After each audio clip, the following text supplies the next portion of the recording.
Hey everybody, welcome back to Engaging the Phenomenon. And today we have returning guest Grant Cameron. You know who he is, author, researcher, lecturer, conduit for high strangeness and the phenomenon. Welcome back, Grant.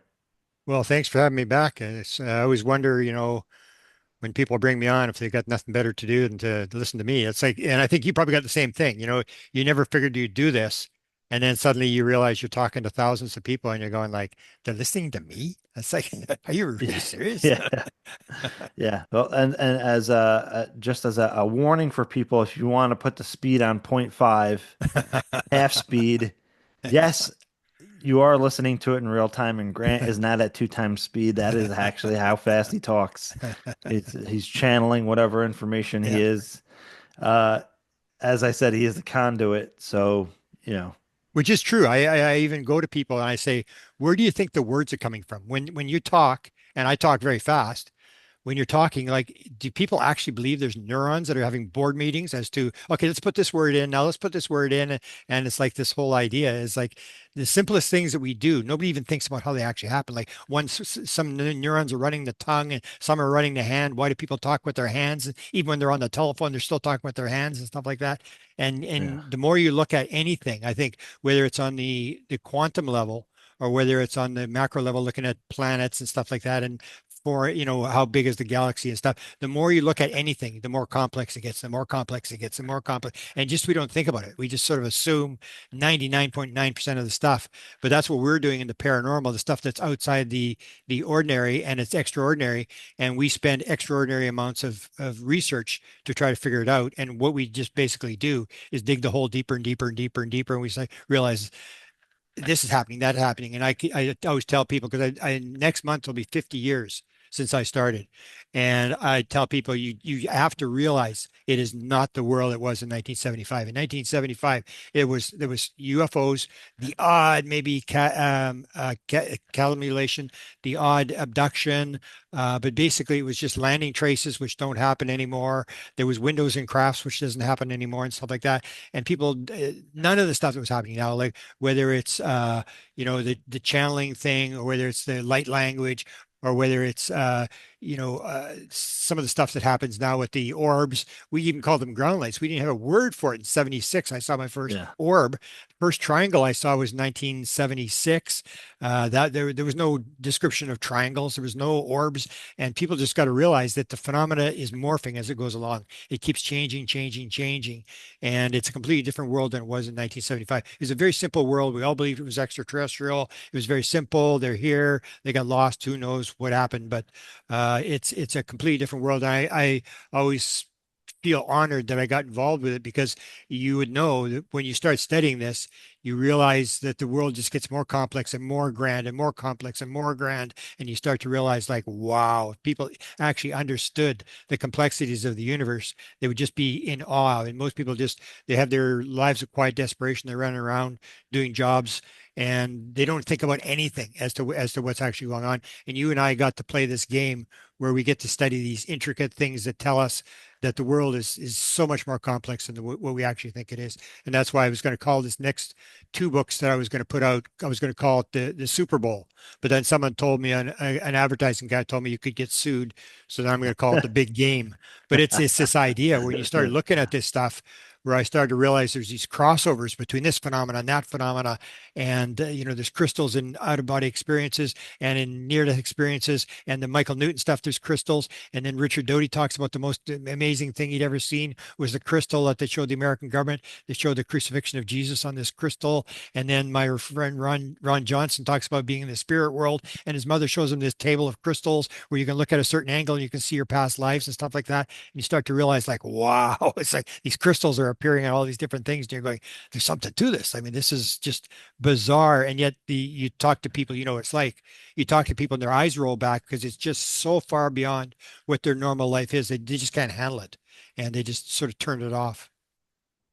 I mean, I guess, people like you and me and probably a lot of people listening to this had the baptism by fire uh Yeah. entry point where it's like you're when you're in it, that's it. Yeah. There's no And then going you back. start to look at the other complexities that I never thought about before. Where I'm going now is this whole idea is when people have a UFO sighting, I say to them, okay, so what was it doing? It Yeah. wasn't doing anything. It was just there. And this is the thing, when I first saw my UFO, all that occurred to me, because I was raised to be a minister, was the whole idea like, holy cow, there are miracles. Like, I can't believe this is actually, because it was pretty close. And that's where I've sort of changed, where you start looking at the fact that this could go across many lifetimes, and it may not be extraterrestrial, and that I never would have realized at that time that this was going to evolve to this very complex world that I now believe is going on. And I think we're just touching the surface of what this mystery is actually all about. And as I mentioned to you before we went on, I'm doing a book called Extraterrestrial or Maybe Not, where I seriously outline the things that if you think it's like one easy one is if you actually think this is extraterrestrial, do you believe that in 1896, 1897, there was a bunch of wooden ships that were flying around the Western United States, and there was thousands of them, and people were encountering these beings, and that they had wooden ships and propellers and balloons, and that they said they were from Mars? Do you actually seriously believe that these beings came through the vacuum of space on a wooden ship? And then you start realizing, oh, no, of course they're not extraterrestrials. That the people just believed it at that time. And that's the whole thing. They go into your mind, as Barbara Streisand's stepson told me, and they take whatever's in your head, and that's what they use to build a lesson. So they're not going to give you in 1975 a text message, because there's no text messages yet. There's no internet yet. They used the technology. Then they were using, radios and stuff like that. That was the aliens were doing messages. Now they're coming across text messages, and they're coming across people's computers and stuff like that. And they use whatever technology is there at the time. And what they give you is only maybe 10 years down the road from where you are. If they go any farther down the road, you're not going to know what's going on. Almost like when my father died, my father uh, uh, had his father come into the room about 2 days before he died. And he told my sister about it, he told my mother about it, but he never told me about it. And the whole thing was, well, why did if reincarnation is a fact, my grandfather would have lived 1,000 different lives. Well, why did he come to my father as his father?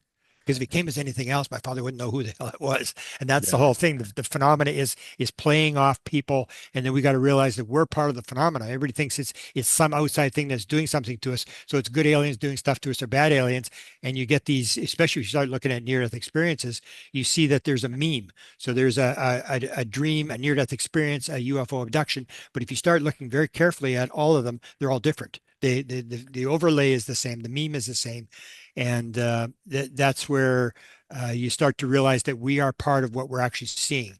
That, for example, I was listening to a woman doing a near-death experience yesterday, and it was really good. She was talking, but she was a nurse, and she'd gotten into this dark space, and she's like, how do I get out of this dark space? And then she realized she could move by leaning forward, and she could go in different directions. And she got to this wall, this glass wall, and she was in her bed in the hospital room on the other side, and she's trying to figure out how can I get through this glass wall and stuff like that.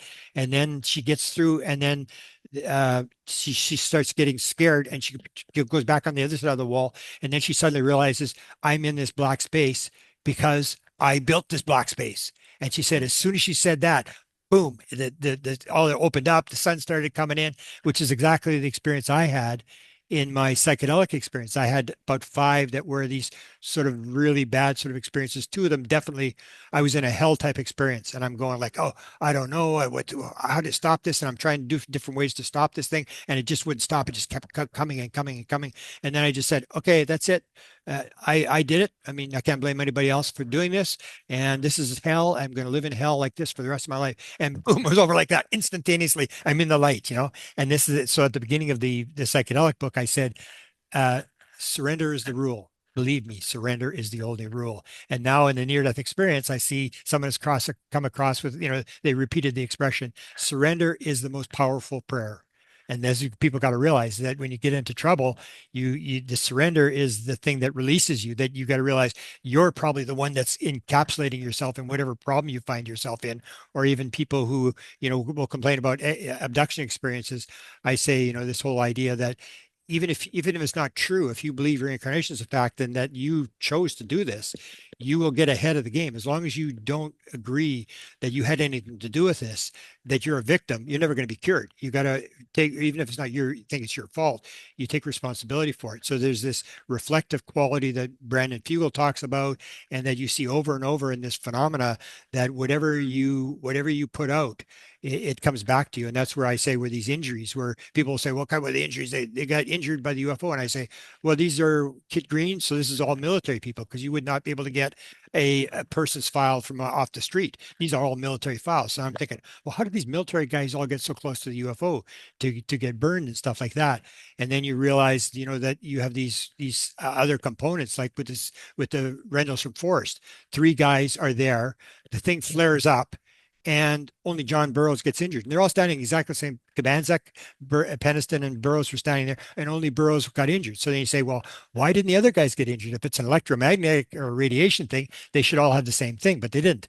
And then you hear the story that Kabanzak tells, that they were going along, and then the thing flared up, and Peniston yelled, "Open fire!" And John pulled his gun, and boom, they got hit. According to Peniston, he got hit like that, and you realize there's this whole deal that the phenomenon is reflective, which is, I think, with the shift we're making, we're doing the disclosure, but I'm more important in the shift that's happening towards this, whether it's Eastern training about the Maya, about the computer world, about the fact that there's no physical world, it's all quantum potentials and all this kind of stuff. That I think that's the most important disclosure, is that we're starting to move, whether it's the psionics or whatever it is, that we're moving towards this thing, that we're realizing it's not this simple ET physical thing that we always assumed that it was.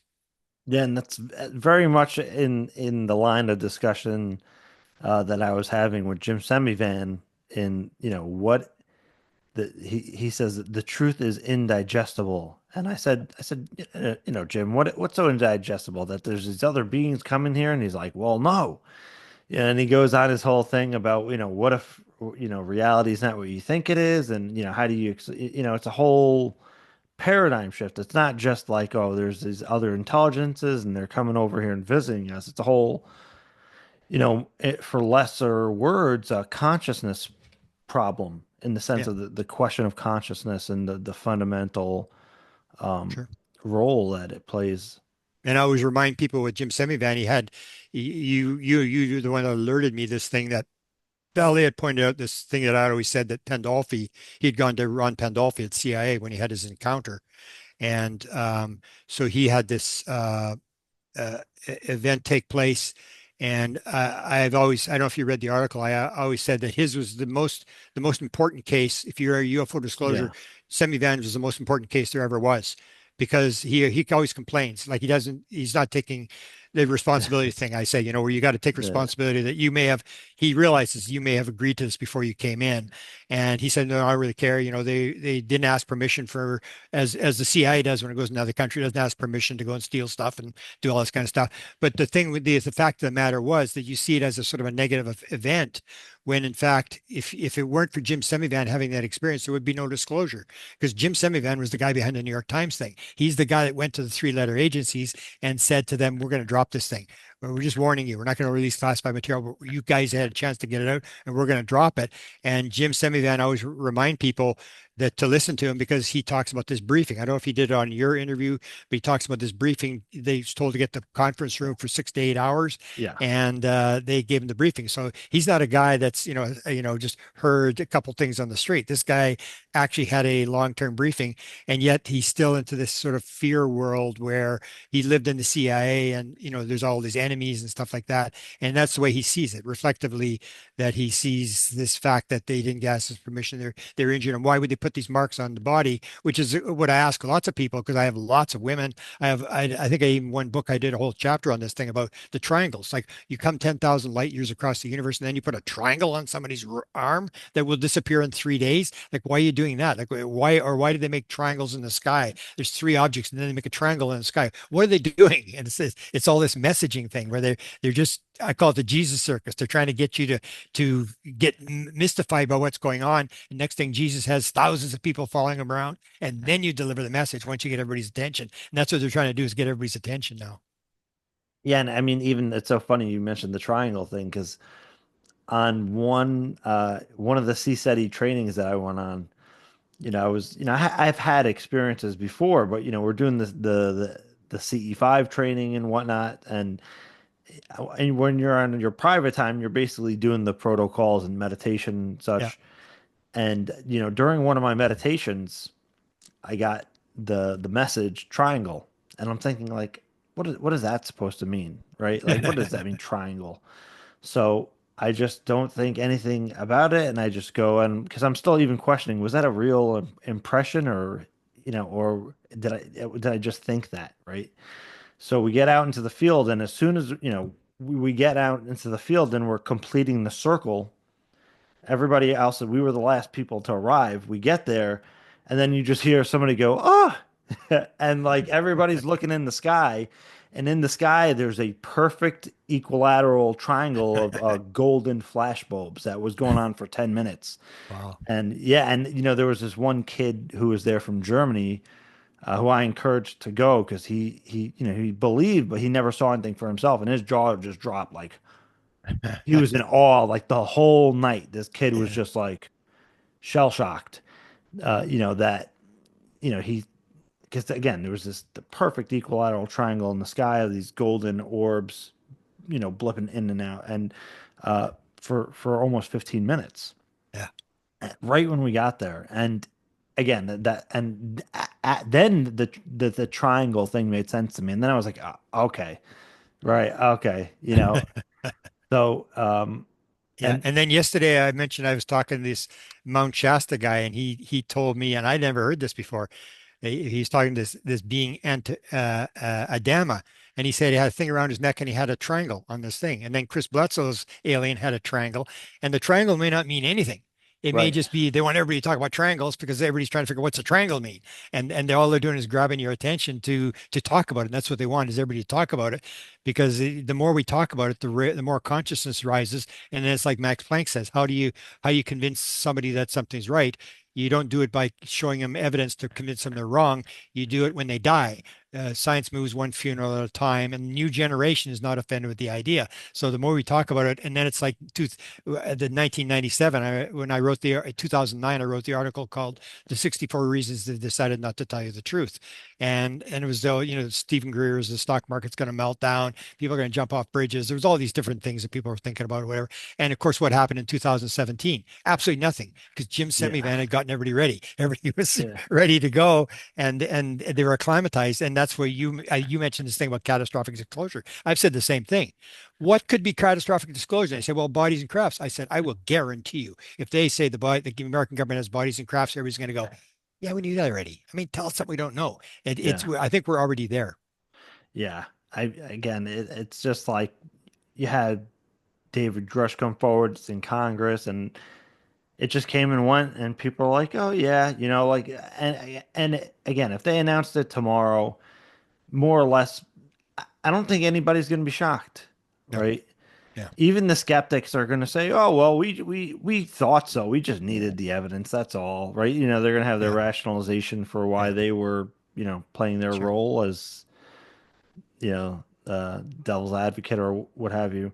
And that's why I think we were talking about before. I think the big thing is this indigestible thing. It's not that. It's not the bodies, the crafts, and stuff like that. It's this story of I believe it was James Ryder. This whole thing, James Ryder, the vice president at Lockheed, who was going to give the saucer, who had agreed to give the saucer to Bigelow's people.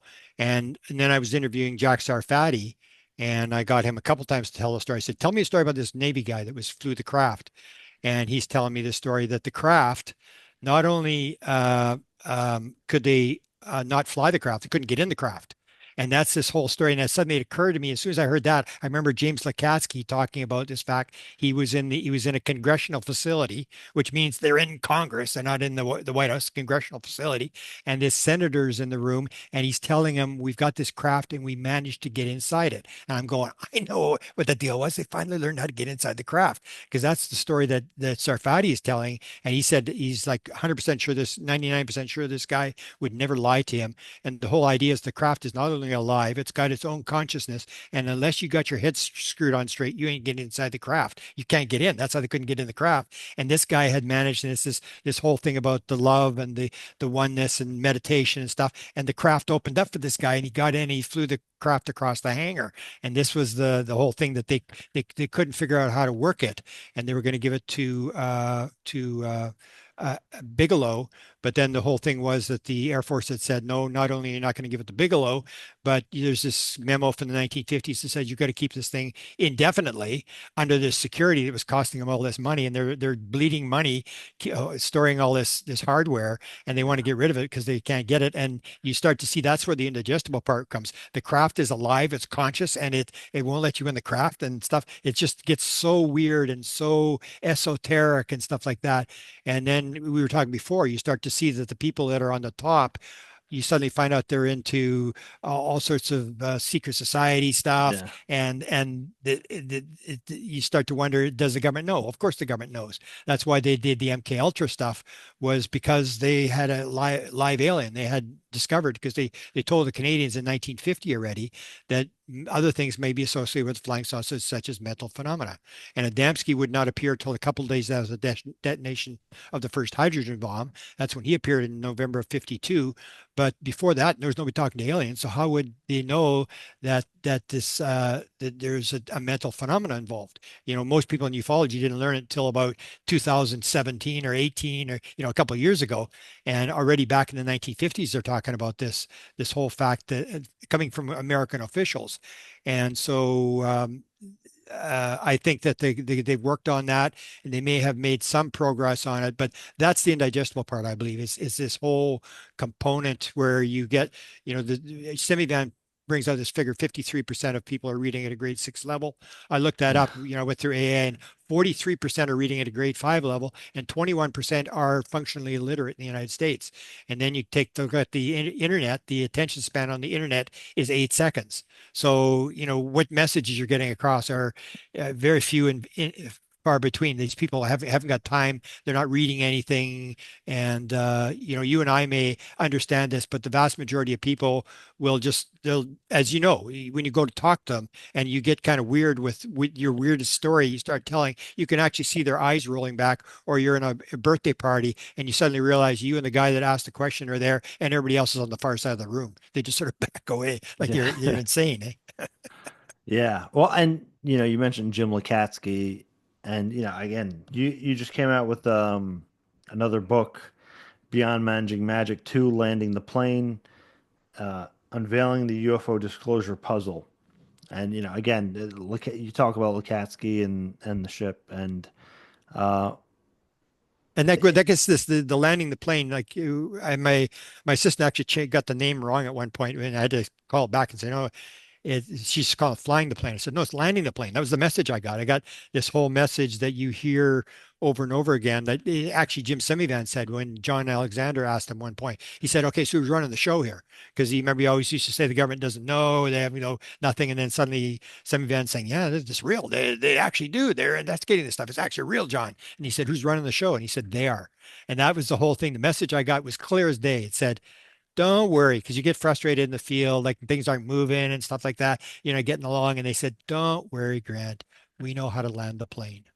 It's like, oh, okay. yeah, yeah. And And just that's for people listening, clarity, who's they? whoever it is. I'm not even sure. The more I just call them the intelligence behind the phenomena, whatever intelligence it Yeah, is. The more I look at it, the less I think it's going to be ET. The more I think it's just the one of the analogies is that we're like living in the ocean and we're at the bottom of the ocean and it's all dark. We don't know what's going on. We can't see anything. And then you may sit in a cave for 2 years, or you may meditate, or you may do psychedelics, or you may have a head injury, go through the front windshield of a car or something like that.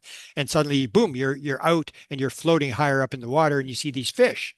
And holy cow, there's fish here. Then you say to the fish, hey, what level am I on? And the fish says, what do you mean? Are you crazy? There's no levels here. You're in the water. You've always been in the water. You're in the same thing. And it's almost like a turning the dial of a radio, or as the one guy, I think you interviewed him. I wanted to talk to this guy where he got the message. We are we are what we live in a place where you might call after death or something like that. Remember that that Oh, thing? bro, James Hodgkins? Yeah, that's that whole Yeah. idea that it's just a vibratory thing, and that when you learn to vibrate properly, when you meditate, you shut down the left brain, your vibration, especially in psychedelics. You know this for if you do high dose psilocybin, you know as you're waiting for the thing to take effect, suddenly you realize, holy cow, my body's vibrating, and the first couple of times it sort of freaks you out because you think what's going on, I shouldn't have done this, am I going to die? And because the body's just vibrating, and you go to a different Mm. vibratory level, and you run into different things at different levels. But there's only one thing.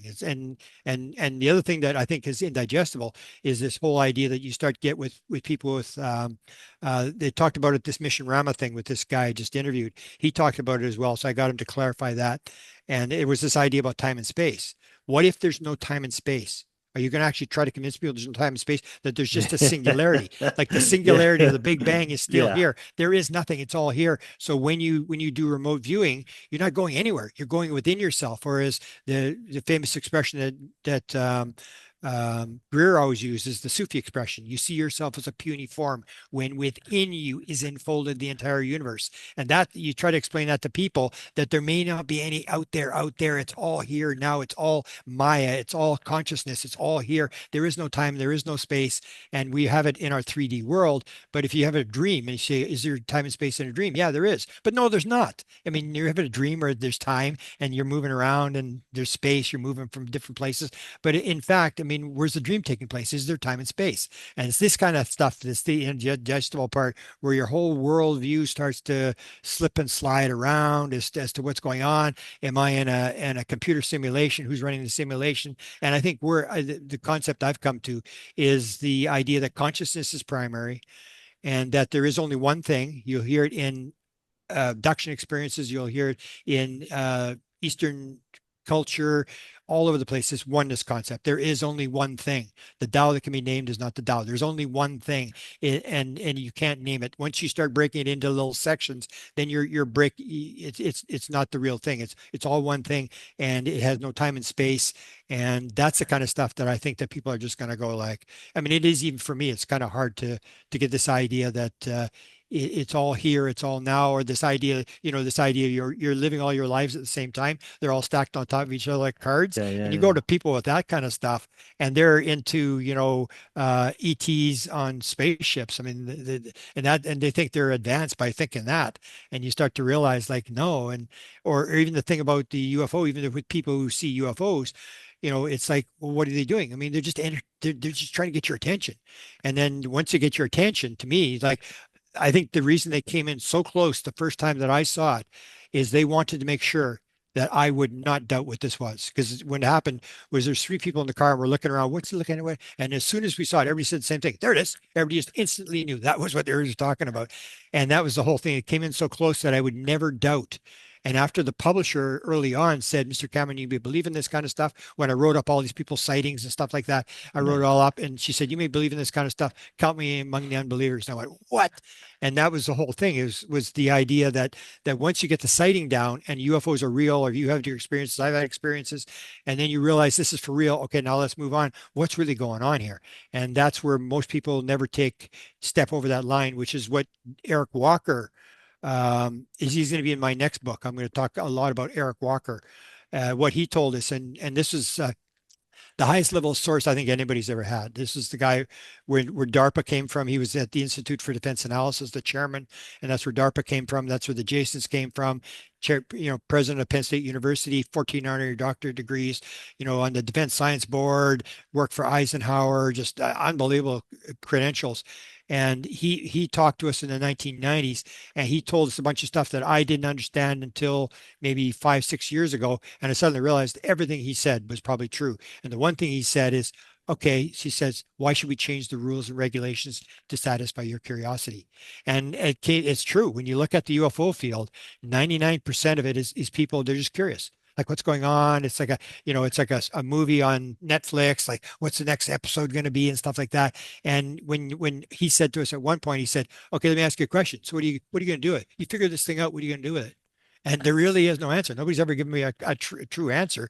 What are you going to do with it? It's like, well, I want to know where they're from, and then I want to know how they live, and how do they get here. And it's like one question year after a million questions is all curiosity, but nobody really has a real good answer why we need to know, except that we just want to know. We think we're paying taxes and we need to know this. We have the right to know this. And Walker was pointing all this stuff, and he would say stuff like, it's been 40 years. This is 87 interview. It's been 40 years. Nobody's blown up the world yet. What are you getting so wound up about? And it's like, and start looking back at what this guy told us about the group, about the MJ12, which you've probably been around enough long to know that before it used to be real ridiculed, the subject. Yeah, Now yeah, everybody and believes, yeah, there's probably was an MJ12. And that's when we asked him about this. He was basically said to us, well, I haven't dealt with them yet. What about MJ12? He said, I have not dealt with them for 40 years. And I was busy. I had other things to do and stuff like that. And he basically confirmed this is real. So that's where we start to realize that in one way we were right about a lot of the stuff that we said all along. The people that were skeptics were always wrong, and they're probably always going to be wrong. And yet there's so much more mystery. The more you look at it, the deeper the mystery gets. it's so funny in the To the Stars movie, Monsters of California. They got this main scientist guy who knows all the secrets, and his Yeah. name's Eric Walker, Dr. Oh, Eric Walker. is that right? It is. And then I asked Jim, did you guys do that on purpose? And I'm pretty sure he was like, yeah, not a coincidence. Uh, so, Oh, but getting, again to this thing of the indigestible, this nature of reality thing, really, that's what it comes down to. yeah, Uh, yeah. did you have you ever had any engagements with let's say the government that where they know about this field or this Yeah, consciousness? I always said that they didn't. I didn't think they would have it. I always thought it was just military bravado. But as I said, I'd written a book on psychedelics because I could never do I do a lot of meditation, but it never got me anywhere. Nothing really dramatic happened or anything like that. And then I tried lucid dreaming. I couldn't get to do that. I even had the pills. I was using the pills and stuff like that. And I had one where I was sort of in a dream and I realized I was dreaming. And then to stabilize myself, I would start to spin they say spin like a skater. And then suddenly I woke up in my office at the University of Manitoba and I go, oh shoot. It didn't work. I woke up but I was actually still sleeping. Yeah, yeah, yeah, yeah, And, yeah. and I didn't realize I forgot the next line was be careful because you'll still be asleep and you'll be in a different spot. So Right. anyway, I tried all these different things and I figured like I got to get an experience. I had the UFO experience, whatever, but I really didn't have anything beyond that. And I knew that psychedelics, everybody said, you get on the roller coaster, you're going there. It's sort of out of control. You have no control over what happens. And I was so scared. I'm still petrified every time I do it. And I've done 27 sessions, high dose, not just regular, just high dose. And so then I did the way I handle it was I said, okay, I I I don't want anything. Like I'm a minimalist, so there's nothing I really want. But I said, I'm just here to learn. And so that's why I called the book The Psilocybin School. So I went the first session and I said, okay, I'm here for school. What do I need to know? And they actually, for the first at least six, all this is very faded. It's in the book, but it all faded away. And the first six was definitely messages. One was despair. One was death. I remember that was a really weird one. A thing, and within a couple minutes of the session starting, I would know what the message. I knew what the lesson was going to be, and I would go through the lesson, and I'd quickly write it down. I was actually taping the sessions, so I went along and I did up to 15, and then I wrote the book, and then I kept going, and I said, well, I'll do a second book, and I got to about number 22 and 23, and one of the stories you hear about psilocybin is the intelligence in the field. Once you're doing it all the time, they get kind of tired of you being around. It's like, okay, now it's time to go. You learn something, now go use it. You don't need to keep coming back here and get more stuff all the time. You don't need this kind of stuff. And you get less and less as you go along. So it was about session 22 and 23. This is when it happened. So I'm in the field and I've never seen anything in a session. I just know. I instinctively know what somebody's saying, what's being said. I don't know who's saying it. Almost like Jim. Remember when Jim said, when you asked him, was there telepathy involved in your experience? He said, that was the weirdest part. There was this being behind me that had this um guardian type thing going on about it. And immediately when he said that, I'm going, oh, it's his guardian angel behind him when these beings were in the room. And so I'm thinking about my own experience. I'm going, that's true. It was true of me as well. Same as when I asked Whitley Strieber, I said, Whitley, were you on the craft? Was there people behind you telling you what to do and you couldn't see them or whatever? He said, all the time. But when I was in these psilocybin experiences, it was always black. I could never really see very much. And even when I sort of saw like the God, it was like darker than the dark background. And it would Yeah. just, the feeling came like, are you who I think you are? It was this idea. But anyway, so the stuff was happening around me.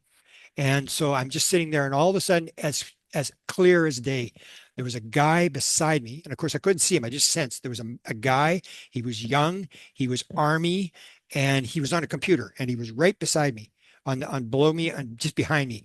And I went, did you effing crack reality? I was just petrified. I said, you crack reality? And boom, he's gone like that, just instantly gone. He was only there for maybe 1 or 2 seconds. I sensed him. I said that, and he was gone. And I was just shaken when I came out of that thing. I go like, holy cow. And I got the sense. The sense was you lit up. That's why you got seen. You lit up, you're in the field, and they're in the field. They know how to get in the field. And once you light up, they pick you up and they come in.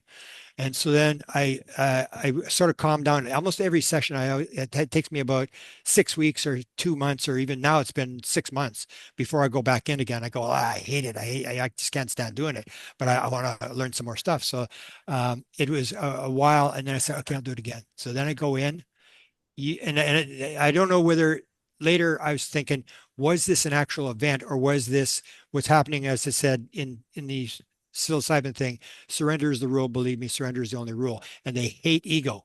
What they're trying to do is they kill your ego. So that's why they put you into this hell type environment to disassociate you. Same, they put you to the front windshield of a car, or they wake you up and you're this ugly looking alien looking at you, and you dissociate. You get really scared. Trauma is part of the deal. And whether this was a trauma event that was trying to get me to dissociate, and where I'd go into the field. So the next session, I'm sitting there, and all of a sudden, boom, this time there's a bunch of guys on my right near me, and I have a conversation with them. And again, they appear to be US military, and they appear to be like army guys, and they're definitely computers. I couldn't see them. I couldn't see computers, but I just sensed there was these guys there, and they had these computers, and having this conversation. It was this thing about you're lighting up and stuff like that. And then the one guy says, I don't remember it's in the, no, it's not in the book, but I remember the details, but I remember the key line was the guy says, we've decided to take your piece off the board to make the game more interesting. And I went, oh, I was just like, Yeah. I still haven't gotten over that. It was just like, you talk about scared. I was like, oh, and I went to these channelers and I said, is it possible that the military can get into this field and they can actually come in there? So I would, the sense I got when I came out of it was, as long as you don't do it, as long as you don't light up, they can't pick you up. But once you light up, then you're in this field and they can pick you up, which may be how they pick up people like for psionics, that people are going into this field and they can pick up who's going in the field, and then they find that person and use that person. So it's this idea that you're not really you're nobody's really doing anything to you, but you're in this field. So you go to different levels, and you may have dead people in that level, military people in that level who have learned to get there, and you have all these different. Well, it wouldn't be levels because that's nouns. It's almost like Yeah. still like water. It's all one thing, but it's just a different vibration. And the higher you go up, the more enlightened the beings are. The closer they get to the surface of the ocean, the more light there is and the more they can see. That's my sort of analogy of what this is all about. So it was this lower level sort of field where I was absolutely convinced. I mean, it was as real could be, and yet I didn't see anything. But uh, I look at it now, and especially when you see some of the stuff that's coming out now, you start to think, well, maybe they do have some. Like when I talked to Tim Taylor in Pennsylvania, and he showed me these photographs from the Hughes aircraft building outside of LAX where the jump room was supposed to have been. And then it was 2 years later or whatever, maybe more than that. And I'm thinking, what was Tim Taylor doing at that building? If that's a garbage story, because we always believe that Andy Basiago's story was nonsense. Him and Barack Obama went to Mars through this jump room thing. That's all garbage. And then I'm thinking, hey, maybe it's true. Maybe it's true that why would he show me these photographs? What was he doing at that building if there was this garbage? He's a smart guy. He would know whether this is right or not. And then, of course, Chris Bledsoe's son confirmed that he had told him that they were associated with Townsend Brown in the Caribbean, and that they were doing time travel. So that's where I sort of look at the idea that if we have some technology, we may have this thing where this sonic thing where they can get in the field and that sort of stuff. And the other thing I think that they may have, and I've done this forever. I've followed Pandolfi around for 30 years. When I got him on the camera, where he didn't realize I was going to get this film where he's talking about people have always wondered what it's like to go in the next world. There's been a breakthrough. The next time John Sillison, sitting beside him, goes to the desert, a number of us here will go into the next world and come back again. And he had no idea that was going to get captured, that was going to go on the internet. He was furious when McAfee told him I had this film. But here's the guy that supposedly briefed everybody, presidents from Reagan all the way up to Trump, and he confirmed to me that he had been with Trump for 10 years. And here's this guy talking about going to the next world, and then you realize, yeah, they may have some sort of technology. But that's what happens in disclosure. Is even if you get like Congress and the Senate and the House, if they get this thing unraveled, they're still not going to get anywhere, because all you're going to do is confirm what you do if you get a real close-up UFO sighting. Yeah, UFOs are real. They're going to confirm UFOs are real, but I don't think there's any way in the world that they're going to suddenly let everybody know where the saucers are and what we're doing, because you hear the stories that when Jimmy Carter leaked the fact that there was the stealth, there was a guy lecturing at one of the UFO conferences was talking about, he was at Lockheed at the time, and they were just furious. They were ready to kill Carter because they had to move all this stuff with the Russian satellites, and they had to move all this stuff out of the facility, because now the Russian satellites knew where they were building this stuff, and that they had the stealth bomber. So the disclosure is simply going to be the fact that, yeah, this is for real. But the big disclosure is I'm going to put in this new book. The true disclosure is what you and I are working on, is this idea that when you start talking to the experiencers and the people who have interacted with the intelligence, you realize there's this whole thing about the nature of reality that we haven't got a clue what's going. That's what they told me in my psilocybin. They kept going all the time. They kept saying, "You think you know what's going on? You haven't got a clue what's going on." And they kept going every time I'd go in there, they'd say the same thing. And that's when I got upset the one time. I said, I didn't come here to get harassed. I came here on you just to learn something, and I just wanted to know what's going on. And you keep telling me about my damn ego and stuff. Okay, so you tell me what's going on. And then this voice says, "We don't know what's going on either." And I go, Yeah. "Yeah, sure." Yeah, and speaking of the bigger picture, but also kind of current events, um, Skywatcher, the Yeah. psionics. What's your take on that current development? Well, whenever I see the whistleblowers, I've been asking people that I've been being interviewed by, I keep asking them this thing is like, why are these people not in jail? Like, if you know how the top secret security clearance, I got Garrett Walker's security clearance, is FBI file, and it's like 470 pages. And when you go for like a top secret security clearance, they talk to everybody. They talk to your relatives and your neighbors and stuff like that, and they want to know that you're a secure guy that's not going to has no bad background, and you're not going to sell the secrets. And then when you get polygraph, they ask you, have you ever released classified material to somebody who's not doesn't have access to that material? And they polygraph you for that sort of stuff for these top secret security clearance. And suddenly all these guys are coming forward and they say, we got the biggest secret in the world and we're going to have whistleblowers. And I'm thinking like this has got to be government authorized. The government has to be somewhat behind this. There's no way these guys could come out. Now they're all retired, which makes it different, that you're not operational, that once you're retired, then you're able to write your memoirs up and stuff like that. What Dolphy said when we posed Grush, and I think I also put it to him with uh, when Barber came out. He said, because you've passed DARPA doesn't mean what you're saying is true. It just says it's not classified. So if the guy's making up stories, they're going to let it go through. They don't care because it's not classified. And to me, it's just renaming the CE5 thing. And it has the advantage that everybody thinks it's cool now. Oh, and now we can talk about it. Like you can talk about it in the Pentagon. You can, same thing happened with the UFO thing. Once you called it UAP, and you remember Hillary Clinton was going to do the disclosure 2016, beginning of 2016, she already said there's a new nomenclature. They're now called UAPs. That was the first time it was ever made public, and which indicates to me that there are government people who are allowing these people to come out and say this kind of stuff. Because to me, if anything was classified, I mean, I was talking about the sonic thing with the people flying the craft and stuff starting 2012, but there was nobody else talking about this kind of stuff. And then suddenly they come out, and now suddenly it's like they're rewriting history, and it starts with the sonic guys doing this kind of stuff. And there's all sorts of possibilities. There's the possibility that they set him up, almost like Lazar. I always maintain, and George Knapp, when I met with him years back, he said my version of Area 51 was the one that he thought was closest to the truth. And what I was saying, what happened to Lazar was, yeah, Lazar was on the base, but he's only on the base about 6 times, according to Tim Good, who interviewed him, and that's why his W-2 was only $800 because he never was on the base. That's why one of the reasons how he started talking.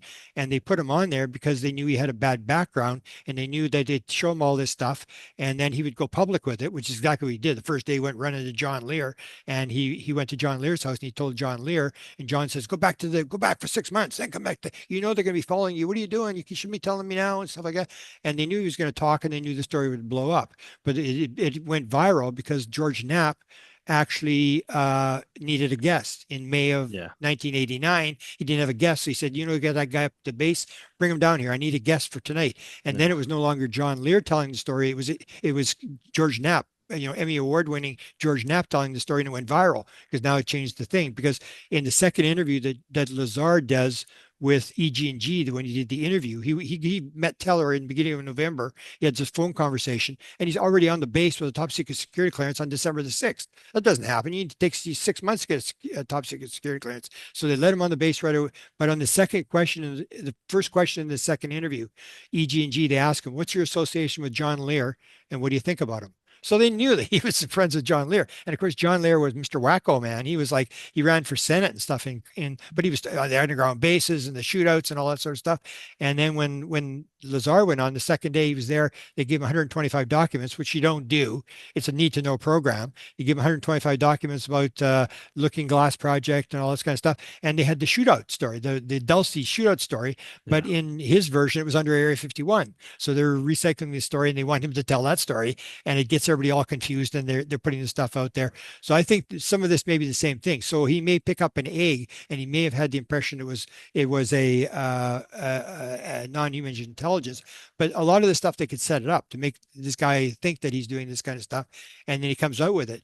Because to me, the top secret security clearance, you can get, for one page or whatever, you can be 5 years in jail. I mean, it's really touchy stuff, and which would indicate to me that this is suddenly you have all these guys coming forward who have these top secret security clearances who are now saying, the part that bothers me is they're saying, I swore to uphold the Constitution and to keep this secret and all this kind of stuff. And then it's suddenly you violated your security clearance and lied to the government. Now you're coming to say you're going to tell me the truth, and I'm a researcher on the street. Like, why wouldn't you go to the New York Times? Why wouldn't you go to the Washington Post and stuff like that? Where I still have that idea that the government is leaking, and you get like people like Chris Mallon say, absolutely not. There's no way they're leaking stuff, and yes, they are, because they went to Tom DeLonge, and I don't care what he says. Tom DeLonge was in a skiff, and that Ryder was the guy that asked him the question. Well, I'm pretty sure he was in the skiff as well. And Ryder says to the question to him, he says, "So I just want to know how they get here. How does the propulsion system work?" And that's when uh, Tom DeLonge was hanging around with Greer, and he said, "Oh, Yeah. he said consciousness is involved." And then he said the guy started talking, and all he wanted to talk about for 45 minutes was consciousness. Now that sounds exactly like a writer, that James Ryder. So they were helping Tom DeLonge. I don't care what he says. Everybody says Tom DeLonge did this great job. Yeah, he did a great job, but he was given all those people, except for the first guy. He was given all those people were given to him by this guy, and then go here, now go there, and they built up this whole stuff. And Jim Semivan will defend it by saying, well, he didn't get any classified material. but they were still helping him. I mean, if you got a two-star general at Wright-Patterson Air Force Base, they're not telling you what to do, where to go, and what to look, and they're not doing the same thing with me. They don't have the guy that's running the nuclear missiles for the U.S. that's telling me what to do, and these are the guys that are talking to Tom DeLonge, and that definitely they have to get permission because they're operational. So there's a difference to me. If the guy's not operational, like Barber and these guys, they retired, they're out of the service, then they sign off, and then they want to tell their story. They go to Dopser. Dopser says you can talk about this, you can't talk about that.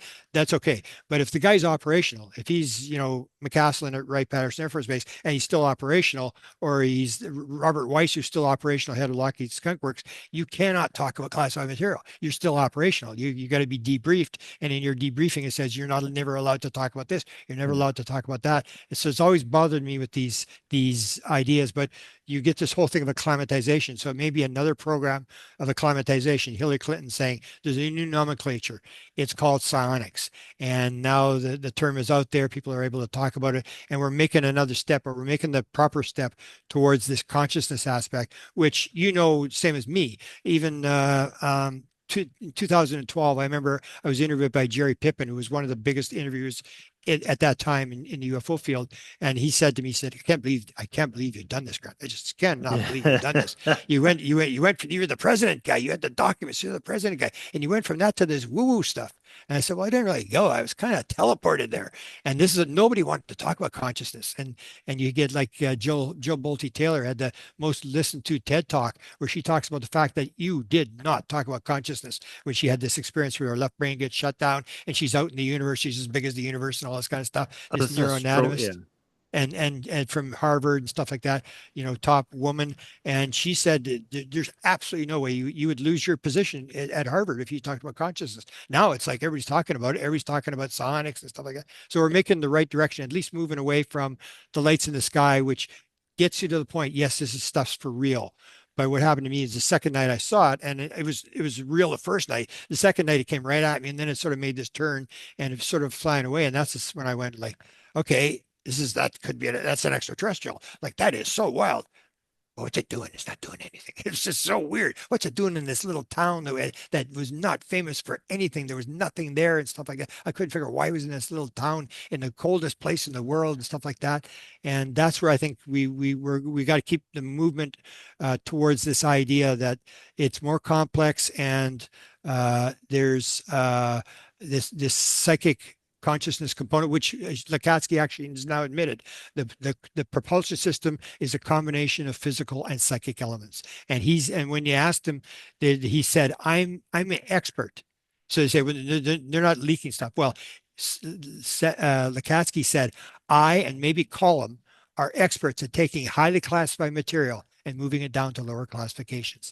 So he was basically saying that's his job, is to sort of get this stuff out. Remember, they asked him what was inside the craft, and then he said, well, if you knew that, you'd know the rest of the book was just primitive. And he said, I can't do it. I've got to go to them, and I got to get them to sign off on it. Maybe it'll be in the next book. So he's the guy that's sort of leaking this stuff out a little bit at a time, and that's what they do. So they'll tell two different stories, and there's no verification of anything. And the phenomena does the same thing. Like I was mentioning to you, I had this case in Mount Shasta in 2020, and they have the beings that the one guy saw have these there's six beings, and they're in white hoods, and he's engaging them. And then at the same time, the same day, they take a film of these people on the ground. They're doing this meditation thing on the ground. They're lying there, and the woman says, can I film? And she gets this voice in her head from a dame and says, yeah, you could film. She starts to film. She goes along the edge. She's filming them, but she's getting the edge of the forest. They're on this place called the sand flats. There's nothing there on these sand flats, and then there's the trees all around the edge of the sand flats.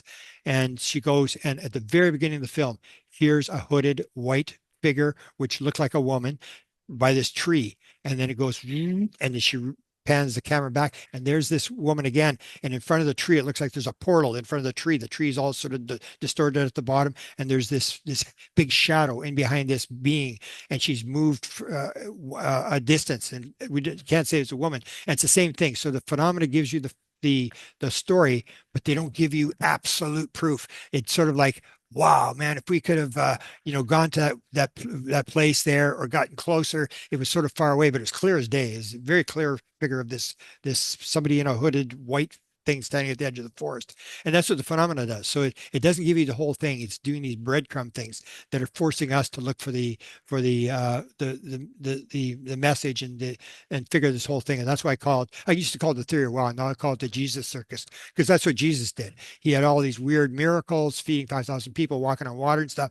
And he get this massive crowd following him, and everybody sort of knew who he was. Then you deliver the message, but you got to get everybody's attention first. And that's what I think they're doing. They're doing these things where they had the one tic tac, and now it's like, okay, they're flying the jet, and okay, go Zogar, go put some bubbles under the water. They make the bubbles, and they go, oh, there's bubbles, and the thing is, it's going into the wind, and then now it's the latest sighting, 4 tic tacs, and the drones in New Jersey. There's hundreds of them, and the phenomena is actually you talked about this. The thing there's going to be people in the sky. Like one of the witnesses that Tim Taylor actually introduced me to, a girl by the name of Connie.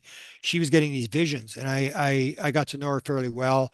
And so I was actually on Tim Taylor's cell phone talking to her, and she had this vision. Tim was getting all her stuff. He was doing what you're supposed to do. Go to the experiencers and say, you're getting these visions, write your visions down for me. Your encounters, write your encounters down for me. Anything that happens, anything weird. And he had a bunch of these experiencers that he was following. And Chris Blesso was one, and this Connie was another. And there was another woman. She wasn't home or something, because I didn't get to talk to her on Tim's cell phone. But that's the whole thing, is that you're looking at these patterns, and that the phenomena is giving us these hints, and it's sort of going, but you've got to talk to people who are interacting with the intelligence. The lights in the sky can only tell you so much in terms of the fact that yes, it's real. So if you take someone out on a sky watch, whatever, they've never seen anything, and they see something, then the world changes for them. But for you and I, we're sort of on the other end. We're looking at the experiencers, and you start to realize the stuff that Gary Nolan's an experiencer, Eric Davis is an experiencer. They're all experiencers, and you realize like this may not be a random chance that these people are actually doing this kind of stuff, which is which I asked Strieber. He didn't really want to go down that route. He didn't deny it, but this whole idea that we all may have agreed to this kind of stuff, where we agree to come in and do this kind of stuff, and this is all Shakespeare. All the world's a stage. All the men and women are actors, and each man has his entrance and exits, and plays many roles. And we've all come in to play the puppet. We're not the puppet, which is the basic mystical teaching that I think the phenomena is going is what they told me in one of my psilocybin experiences. Was they were playing the Shiva piece on the tape that John Hopkins has his tape, and they're playing this thing on Shiva. It's a East Indian piece, and it's going along, and all of a sudden this whoever says to me, Grant, don't you know who you actually are? And I'm going, what? Are you saying I'm Shiva? Am I Shiva? And I'm thinking, and then later I realized, no, it was probably just, don't you remember who you actually are? And that's the key mystical training, is you are not the puppet on the stage. You are the etheric being playing a puppet. And that's what Sherry Wild was told when they had the thing with Da, where the publisher picks up the Da, says he's from Andromeda. And he said, was he from Andromeda? And she says, well, yeah, that's what he says. And well, he's a Zeta, isn't he? Yeah, he's a Zeta. He's a gray. Yeah, he's a gray.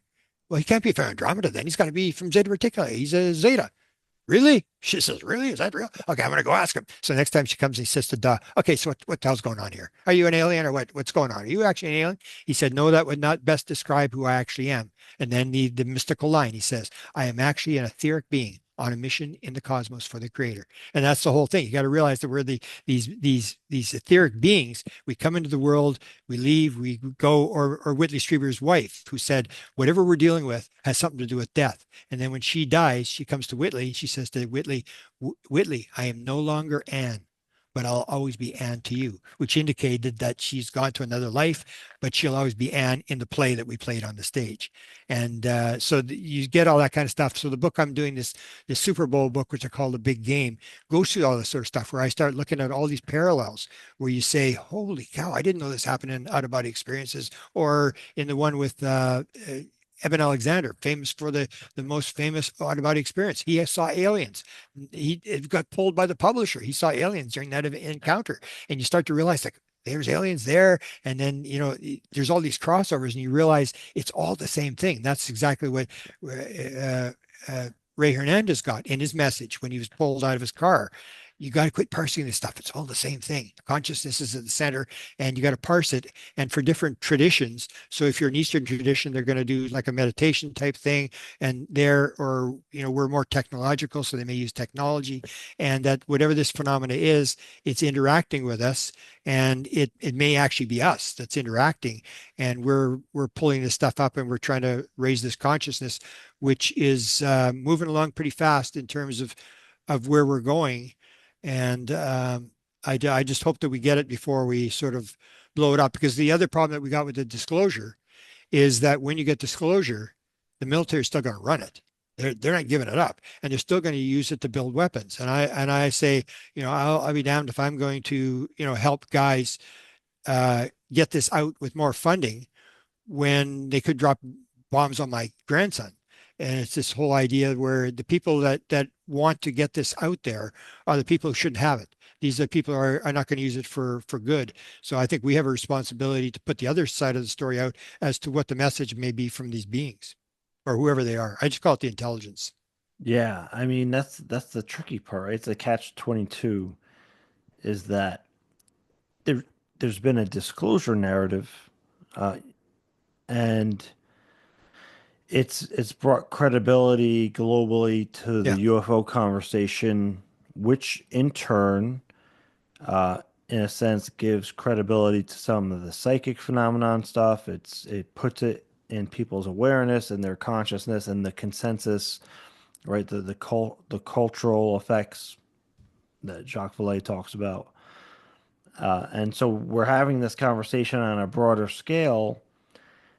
Yet, I mean, there's going to be, no matter what you do, there's going to be the people that are going to utilize that for their own purposes, for better or worse, whether they think they're saving the world or whatever their yeah. paradigm is. Mm, And then so, there's the other thing is that it really doesn't this thing about good and evil, which is correct. going to Yeah, be yeah, yeah, right. where if we even if we destroy the world, that's going to be a learning experience. It really doesn't matter what happens, because if you go to your last lifetime and you realize you were abducted, you go, that's pretty cool. Now everybody's a victim, like, oh, terrible. I can't believe it. I got abducted.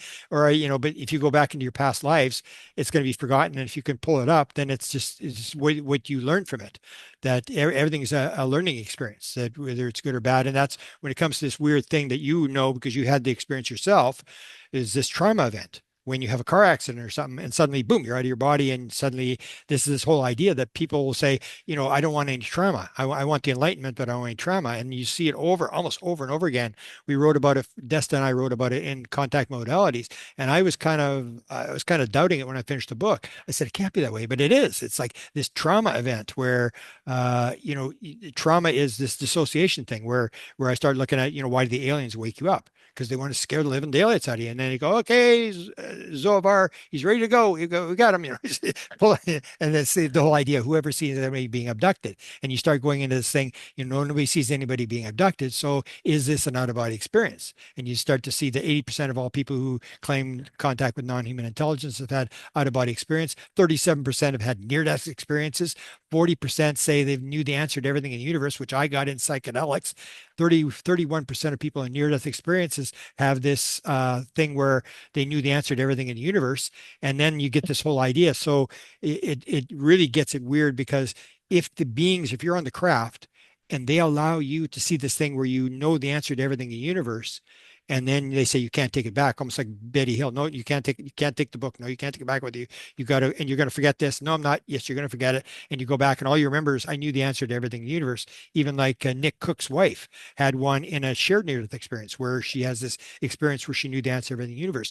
But that gives the bigger problem that if you're on board with whatever these beings are, the entities are, if they allowed you to see the answer to everything in the universe, therefore they have the answer to everything in the universe. They're not here looking at rocks to learn about rocks or DNA or anything. They Yeah. know everything, and they're here for a different mission. And that's where I think that where Semivan points out this indigestible thing is, when you look at it as deep in you as you and I are looking, you realize there's all these really weird things where if the person is telling the truth, it's a whole new ball game. And you see that almost over and over again, where you pick up stuff where I didn't realize that, like that this was happening and that was happening, and you realize it's like these new components. It's same as what happens when we're looking at the universe keeps getting bigger and bigger, and science sort of covers up. They say, there's 100 billion galaxies, and then 2016 suddenly they changed it, and they didn't even apologize. And it's like, oh no, there's 2 trillion. And it's like you were out by 20 times, and you didn't even apologize. I mean, it's like they're just making up as they go along.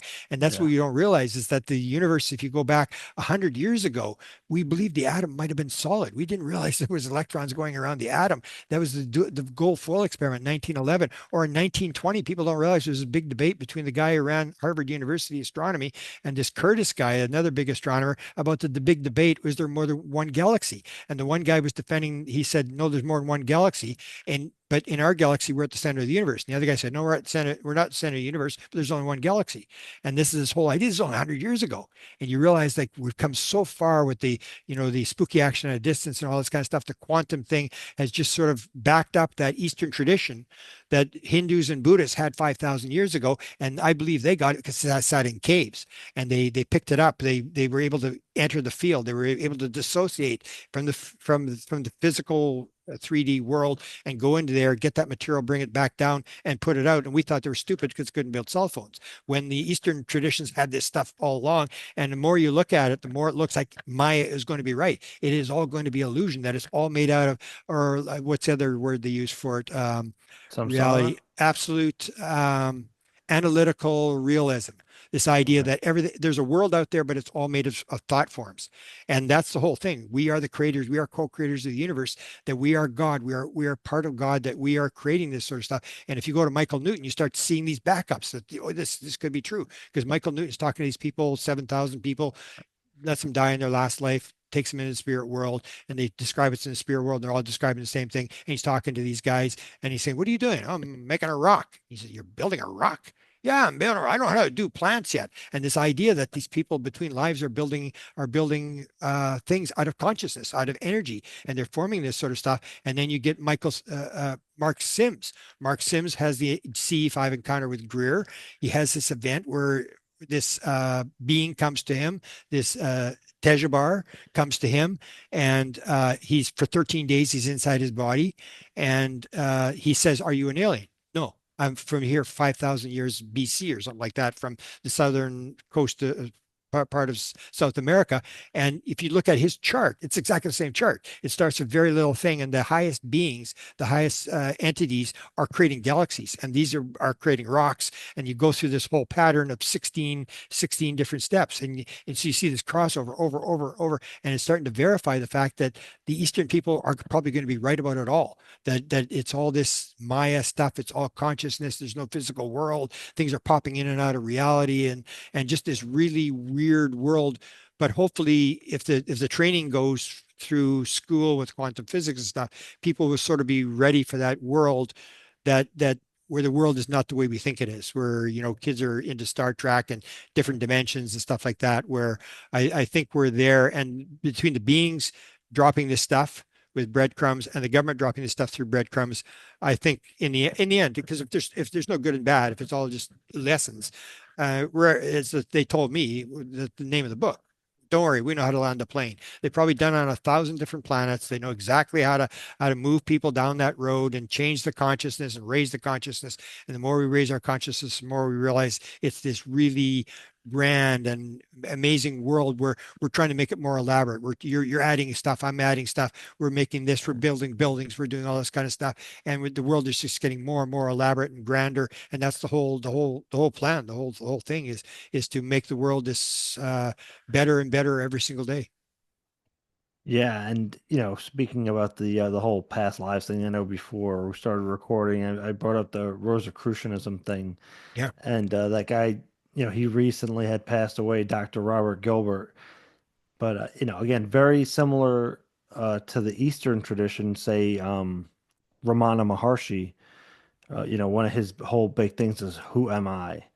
yeah, And the big kind of question, and it's a contemplative exercise. But Robert Gilbert describes in the Rosicrucian tradition that there's a question: who am I? Uh, what did I come here to do in this incarnation?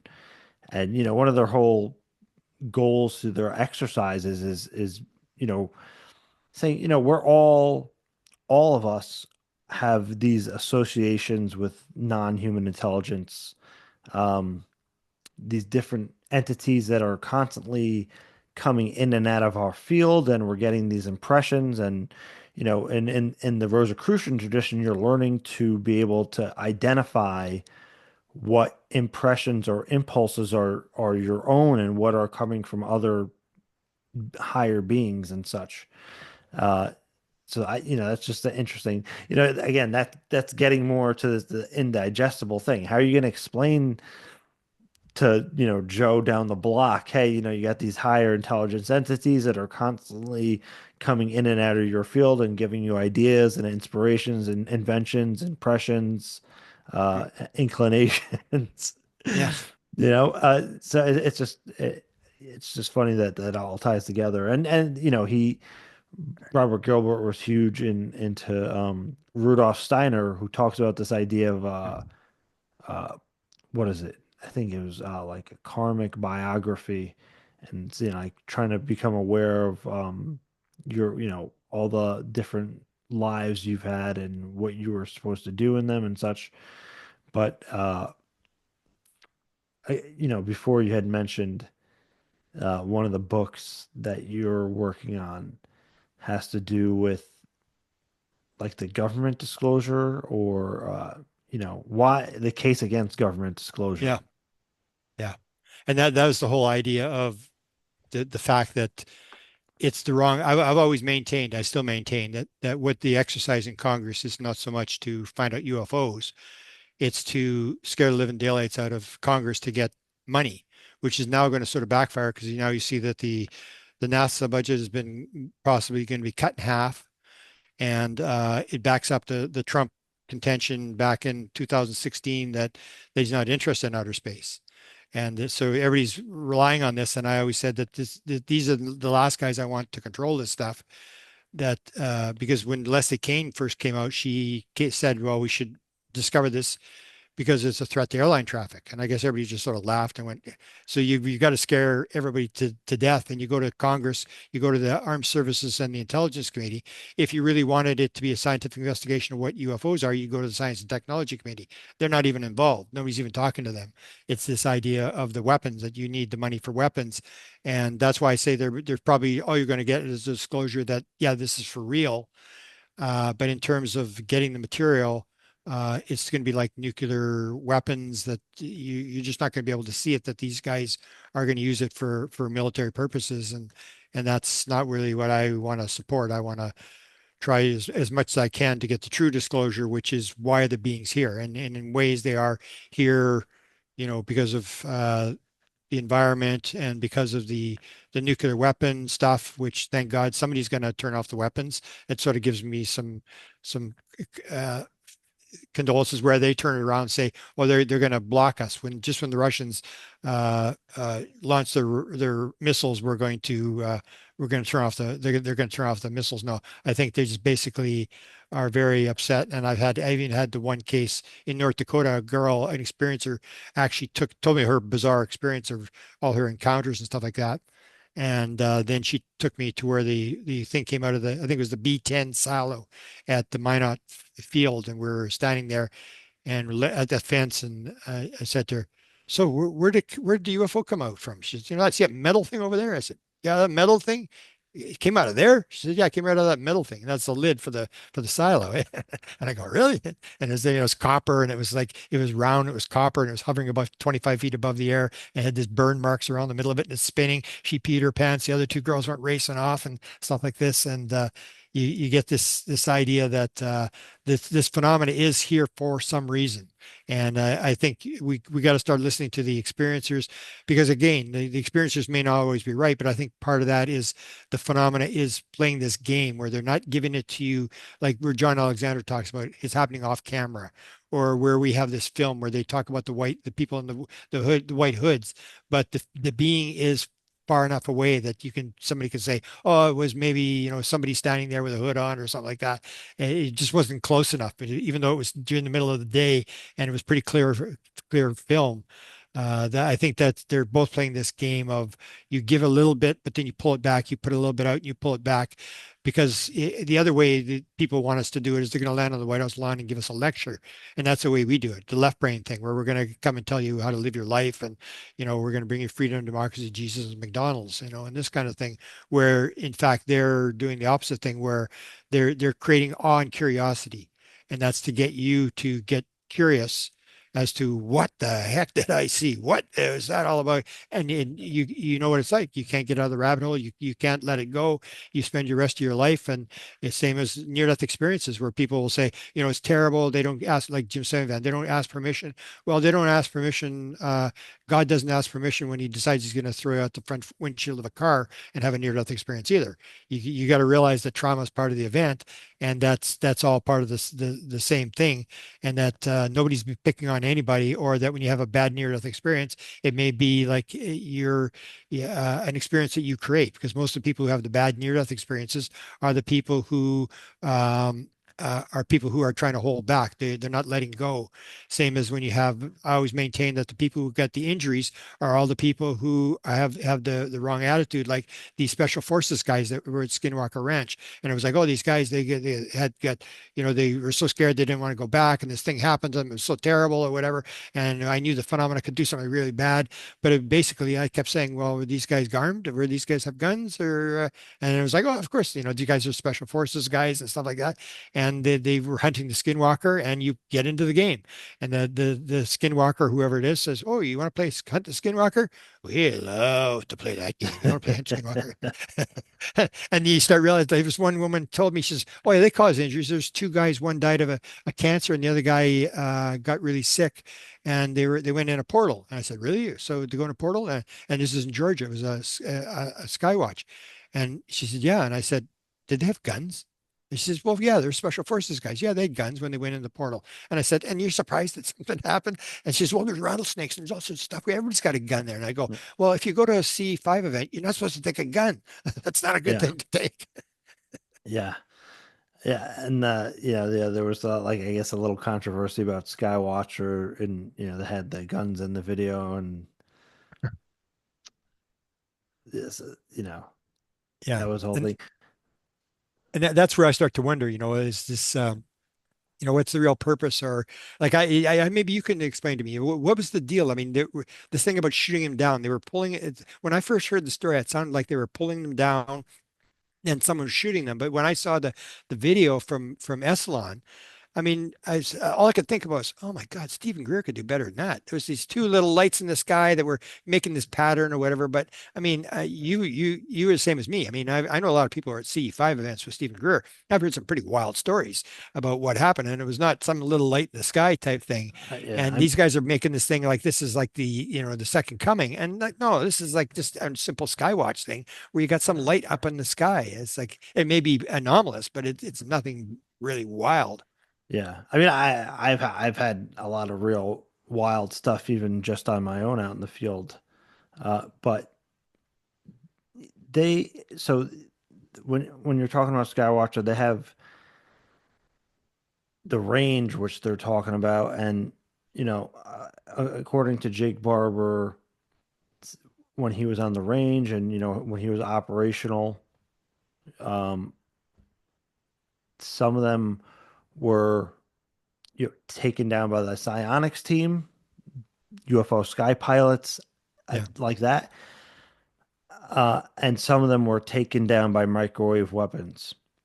It's my suspicion that the ones that came down were all taken down by microwave weapons, and because again, it's in this controlled environment called the range, and I'm not even sure that what all that stuff that's taken down was even non-human intelligence, right? I mean, it's quite possible that all that stuff is all DARPA testing stuff, where even now the government is experimenting with using psionic assets to bring in their own tech, and they're told, oh, it's non-human tech, but it's actually ours, and we're experimenting with that kind of thing.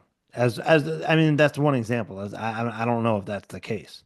Um, but I'd like to see Skywatcher go out to like Mount Shasta, right? Joshua Mhm. Tree, and see what they can do there. But they, there was the claim from Skywatcher that some of the UFOs, non-human intelligence craft, were being brought down through consciousness purely and landed that way. Yeah, And because you have the thing with Barber where he says makes that thing where you got the same thing with the Mission Rama thing where you got to have the right state of mind, and right. that's where it's sort of like it doesn't make any sense. Like you got the right state of mind, love, and all this kind of stuff, and then you shoot the thing down.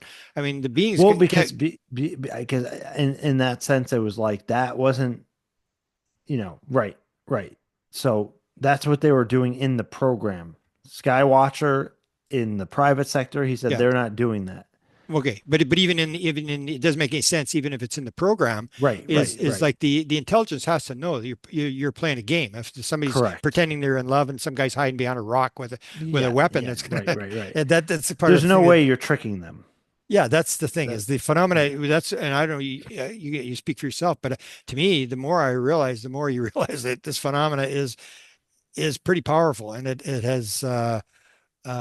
Is way ahead of the game in terms of what it has. It's almost like just showing us 10 years ahead of because the stuff that was happening in 75 was primitive compared to now. It's almost like they keep upping the game, and now there's no more ground traces, there's no more cattle mutilations. Now they're doing this other stuff, and it's almost like we're sort of being led down this path, but it just keeps getting more complex and more complex, and the world looks more and more like a mental Maya complex rather than this physical type thing where the idea that the portal thing that they may not be coming here in spaceships, they're popping in and out, they can go wherever they want, they just sort of change the calculation and they go and like from Pendolfi, because that's a powerful video when you get some guy that's that high level, or where Walker says to us, I mean, at one point, again, we didn't know what he's talking about. He said, let me ask you a question. What do you know about ESP?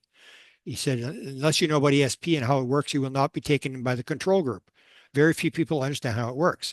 And this is 1990. He's already talking about this fact that this is the key to the whole thing is this ESP thing. And unless you have the mind of Einstein, you're never going to figure that you're not going to get anywhere. Leave it alone. This kind of thing. And it's so they had some knowledge of it, and then but this thing about the love and light, because you know what it's like with Stephen Greer. You have to have just sort of the pure thoughts to bring it in. I remember Ricardo was they were in Boulder, they were bringing yeah, in Colorado they're trying to bring object in, and you know what it's like at Skywatches, and just people are supposed to be meditating and oming and stuff like that, and then you got people with lasers and they're shooting Yeah. stuff in the sky and stuff, and it's like a party and they're talking and stuff, and it's supposed to be meditating. You're supposed to make this field with these people, and Coherence. Yeah. so then you wonder like how can you suddenly go and be shooting stuff down, because you've got to do that whether it's Mission Ram or CE5 or whatever. It's always this idea that it's the mentality, the love, and the oneness types thing that brings them in. And I just keeps thinking like I can't think that they're that stupid that they're going to get tricked into this thing where you throw this little bait out, and they've tried that for years and years and years, and they have had some. Uh, I leaked the document the Jacques Vallée provided to me was the one with the CIA where they're channeling this Alpha alien in 1959. So they had that. We don't know how that ended. They were channeling this alien. They're talking this alien with the two spacecrafts that were going around the Earth and stuff that were confirmed Right. by aviation's weakest space technology and stuff like that.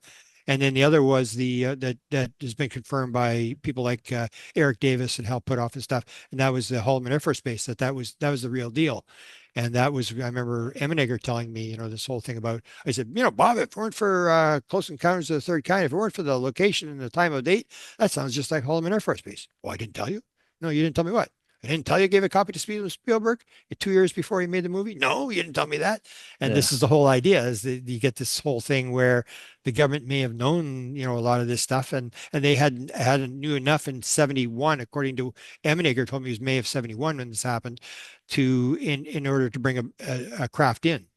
and but there was no shoot down there. The craft, they had the craft there for a day or whatever, but then the craft took back off. So it's I think the government is spending a lot of money, but my fear is it's not the right part of the government that I want, especially with the uncertainty of the situation now in terms of political and whether rule of law and all this kind of stuff. Where what do you do if they decide they're going to do stuff with it? I mean, we have so little power to control this kind of stuff. Where then you hope that the aliens step in, but they may not step in because, well, as AFA said, and apparently to the Canadians in 1950, unless there's a nuclear war and we can stop a nuclear exchange, and to prove it, we can take the moon in front of the entire world, split it in half, and put it back together in front of the entire world.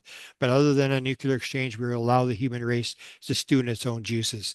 And that's this whole idea, that reincarnation idea, that it's all about lessons. So it doesn't matter what you do, it's all going to be a lesson. And everybody's playing this role, and it really doesn't matter in the end what really happens.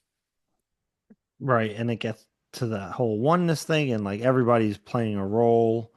Yeah. And And you see that across the board. You see that in the Eastern literature. You see it, the UFO, number one thing, talk to about experiencers. Number one thing, 54% oneness and love that they were talked about. Now, this survey was done years and years ago.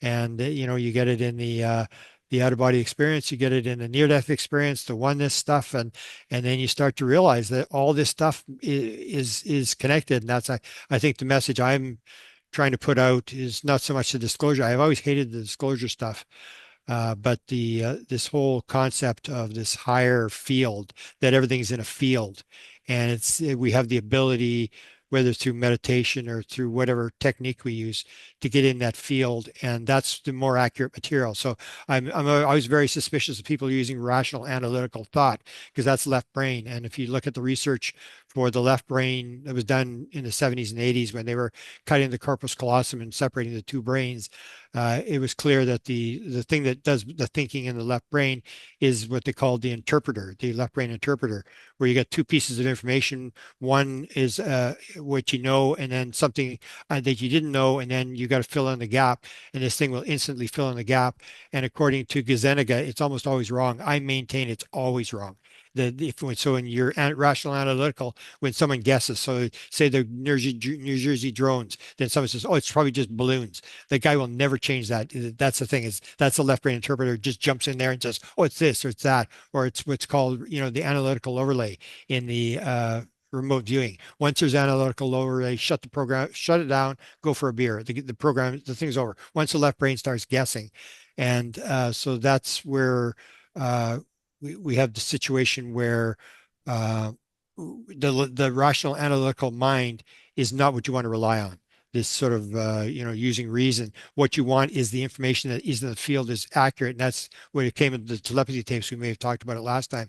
The telepathy tapes, where if you can get in the field, these kids can be 100% telepathic. They can speak other languages that they've never spoken and stuff like that. So everything's in the field, and it's the ability to get in the field, get the material, and bring it back. Now, some people can't bring it back, like on psychedelics, that most of it is gone before you come back, or everything you knew in a UFO experience, they say you're not going to remember, and you don't remember. You just remember that I knew everything at one point.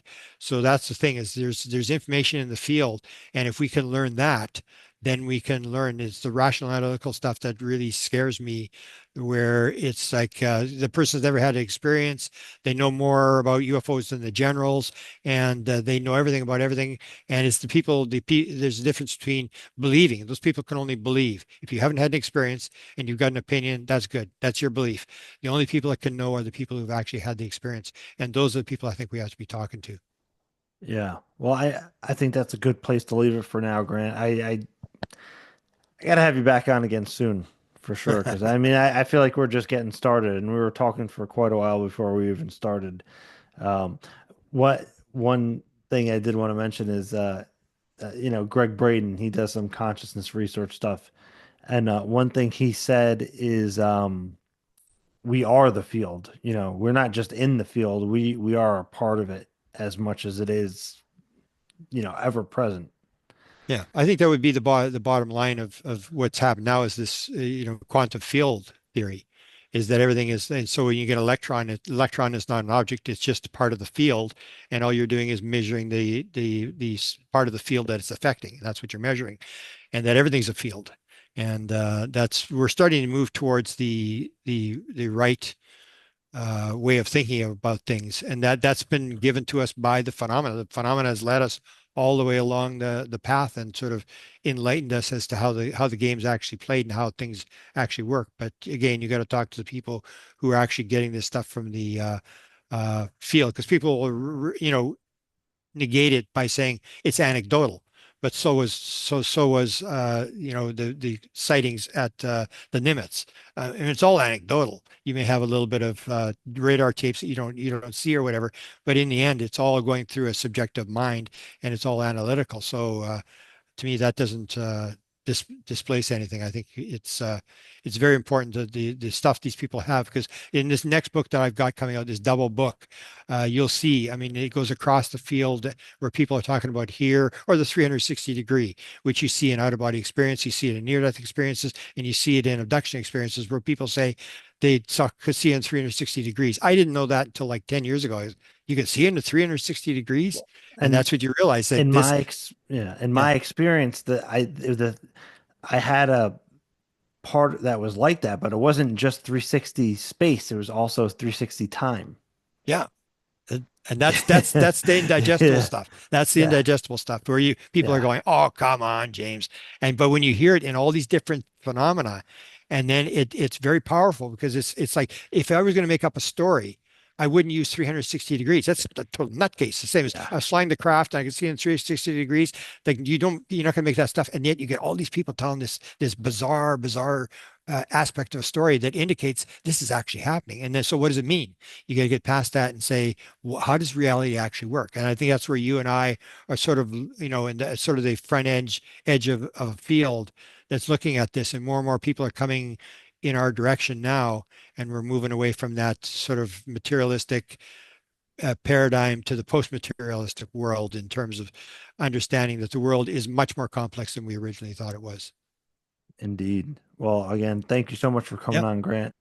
And let's talk again soon Yeah, for and you should sure. have my. I should tell one last story before I go. You should have my assistant Desta Barnaby. She's wonderful, very smart. She's one of the few people I know. Like people they go to UFO conferences, they buy all these books, and they put them on the shelf, and nobody ever reads them. She's actually read all the books. She's got thousands and thousands of books. She does my editing, and she said that she can't write a book. And I said, come on, you can write a book. So she channels. So she did 2 books on her channeling stuff.